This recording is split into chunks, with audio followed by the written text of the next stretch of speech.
Ça, c'est moi en 2014, j'avais 20 ans et j'étais en train de faire un stage pourri dans une entreprise de vente de piscines sur internet. Il faisait 40 degrés dans le bureau, on n'était que des stagiaires entassés dans une petite salle et le patron était tyrannique. Donc le Antoine BM de 2014, il vit chez sa mère, il enchaîne les stages photocopieuses, il passe 1h40 par jour dans le métro, il mange des pâtes et il ne voyage pas. Ça, c'est moi en 2015. Un an plus tard seulement, cette fois-ci je suis toujours dans mon bureau, mais mon bureau a changé. Je suis au Sri Lanka, en haut d'une montagne. Je me souviens, j'avais fait une longue randonnée le long d'une voie de chemin de fer pour en arriver là. C'était une belle journée et je suis en train de travailler puisque je suis en train de tourner mon vlog du jour. La vie de l'Antoine de 21 ans, elle a pas mal changé par rapport à la vie de l'Antoine de 20 ans. Il vit plus chez sa mère, mais il vit sur les routes. Il enchaîne plus les stages photocopieuses, il enchaîne les vidéos YouTube. Il passe plus 1h40 par jour dans le métro, mais il les passe à explorer. Il mange plus des pâtes, mais des spécialités locales.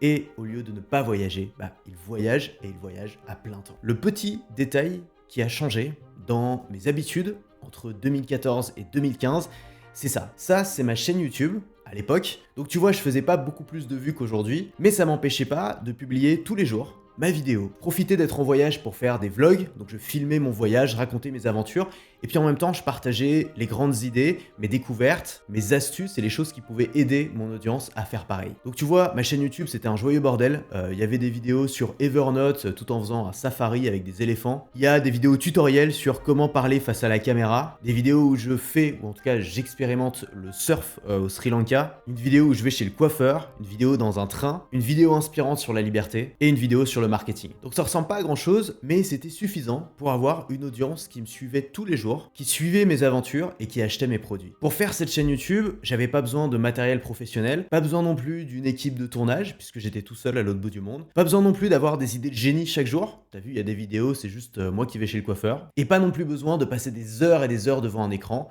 puisque je faisais des montages simples, et pas besoin non plus de passer des heures et des heures devant un écran. Tout ce dont j'avais besoin, c'était une petite caméra de poche qui tient dans le creux de la main. C'était me balader pour trouver l'inspiration. C'était d'avoir une histoire à raconter, et cette histoire, c'était pas compliqué, c'était la mienne, celle d'un jeune de 20 ans qui part à l'autre bout du monde pour essayer de vivre de sa passion et devenir libre. Et au niveau du montage, c'était moi qui les faisais, et c'était des montages très minimalistes. J'y passais pas énormément de temps. Donc le conseil que je voudrais te donner aujourd'hui, il est simple. Arrête de réfléchir et clique sur publier. J'ai un pote avec qui j'ai passé des vacances il y a 6 mois qui me disait il y a 6 mois, je rêve de lancer mon podcast, je lance le mois prochain. Et moi je lui disais déjà, mais pourquoi le mois prochain? Genre, pourquoi tu le lances pas la semaine prochaine? T'as déjà un épisode de prêt, lance-le. Et donc là j'ai revu il y a quelques jours, je lui ai demandé où ça en était, et il me dit, alors c'est pas tout à fait prêt, mais j'ai plusieurs épisodes d'avance, je pense le lancer d'ici l'été. Et ça m'a tué parce que je me suis dit, son podcast, il aurait pu être en ligne depuis 6 mois. Il aurait pu faire un épisode par semaine depuis 6 mois. Ça aurait fait plus de 25 épisodes. Il aurait pu se rendre compte peut-être au départ qu'il avait du mal à trouver de l'audience et donc mettre en place des stratégies dès le premier mois pour se faire connaître. Et peut-être que son podcast aujourd'hui,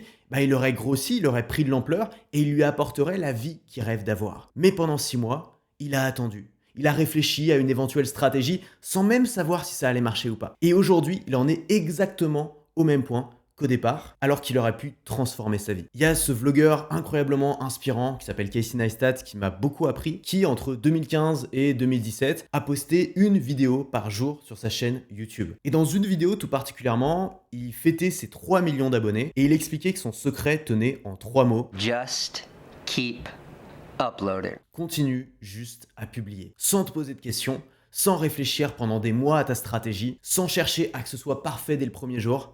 Continue simplement à publier. Ça, c'est moi fin 2016, donc à la fin de cette année folle où j'ai commencé à gagner ma vie sur Internet en faisant une vidéo par jour sur YouTube. Je rappelle que seulement un an auparavant, j'étais encore un petit étudiant en école de commerce, un stagiaire qui n'intéressait personne. Et là, j'étais invité pour ma première conférence devant une centaine de personnes pour parler de quoi? De ma chaîne YouTube. Le message que je voudrais que tu retiennes aujourd'hui, c'est que la stratégie, c'est important, mais ça vient après. Ce qui compte, c'est de commencer à publier. Maintenant, tu as des idées dans la tête, tu as des concepts que tu as envie de partager, tu as de l'expérience. Tout ça, ça n'existe pas tant que c'est dans ta tête. Ça n'a aucune valeur tant que c'est dans ta tête. Ça n'intéresse personne tant que c'est dans ta tête. Il ne se passera rien si tu ne publies pas. Il ne se passera rien si tu ne cliques pas sur ce putain de bouton. Alors commence par te fixer un calendrier de publication, puis fais-toi confiance. Ça peut être une vidéo par semaine, ça peut être une vidéo par jour. Et peut-être qu'aujourd'hui tu dis, une vidéo par semaine, une vidéo par jour, Mais jamais je pourrais faire ça, j'ai pas assez de trucs à dire, j'ai pas assez d'expertise. Fais-toi confiance. On ne crée pas du contenu quand on a une idée de contenu. On crée du contenu parce que c'est lundi, ou parce que c'est mardi, ou parce que c'est mercredi, et on trouve l'idée de contenu, parce que c'est notre métier. Un prof n'arrive pas en cours en se disant « Bon tiens, est-ce qu'aujourd'hui j'ai envie de faire cours ?» Un prof arrive en cours parce qu'il arrive en cours, parce qu'il est payé pour ça. Et ensuite, t'inquiète pas, il va savoir quoi dire. Parfois les gens me disent « Mais Antoine, comment tu fais pour publier autant de contenu? Une vidéo par jour sur YouTube, c'est énorme. » Mais c'est mon travail. Comment font des millions de personnes pour se lever chaque matin et aller au travail? Et ben moi c'est pareil, je me lève le matin et je vais au travail. Et mon travail c'est quoi? C'est de faire ma vidéo. Si tu as du mal à cliquer sur ce bouton publier, je te conseille un livre qui m'a énormément inspiré. C'est celui-là, Montrez votre travail de Austin Kleon. Je voudrais te lire 3 extraits de ce livre qui peuvent changer ta vie. La réussite du jour au lendemain est un mythe. Sous le vernis de la plupart des succès instantanés, vous trouverez une décennie de labeur et de persévérance. Construire un portfolio solide prend du temps, si ce n'est toute la vie, mais heureusement, il est inutile de patienter éternellement. Oubliez les décennies, les années, les mois. Pensez en jours. Le jour est la seule unité de mesure que j'arrive à concevoir. Les saisons passent, les semaines sont une invention purement humaine, mais les jours ont leur propre rythme. Le soleil se lève, puis se couche, ça, je peux le concevoir. Je dis pas que le contenu quotidien, c'est pour tout le monde, mais je sais que moi, les périodes de ma vie où je suis plus prolifique, où j'ai plus d'idées, où ça marche le mieux dans mon business, c'est les périodes où je poste tous les jours. Et ce qui est très étrange, c'est que c'est plus facile pour moi de faire une vidéo par jour que de faire par exemple 2 ou 3 vidéos par semaine. Pourquoi? Parce que quand je le fais tous les jours, ça devient une habitude. C'est dans cette unité de journée et donc mes journées deviennent faciles, je n'ai plus de questions à me poser, je me lève le matin, je fais ma vidéo. C'est tout, c'est simple. Mais peut-être que tu te dis, ok Antoine, mais moi j'ai pas assez de choses à dire, je suis pas un expert, je suis pas un prof, je me sens mal à l'aise de prendre cette position-là. Bonne nouvelle, tu n'as pas besoin de le faire. Voici un deuxième extrait qui peut t'inspirer. La meilleure façon de montrer ce que vous savez faire est de réfléchir à ce que vous voulez apprendre et à vous engager à l'apprendre en public. Trouvez un collectif, prenez des notes sur ce que publient les autres et ce sur quoi ils restent silencieux. Soyez à l'affût des niches à combler, même si les résultats sont effroyables au début. Pour l'instant, oubliez l'argent ou votre carrière. N'essayez pas de devenir un expert ou un professionnel et portez haut et fier les couleurs de votre amateurisme.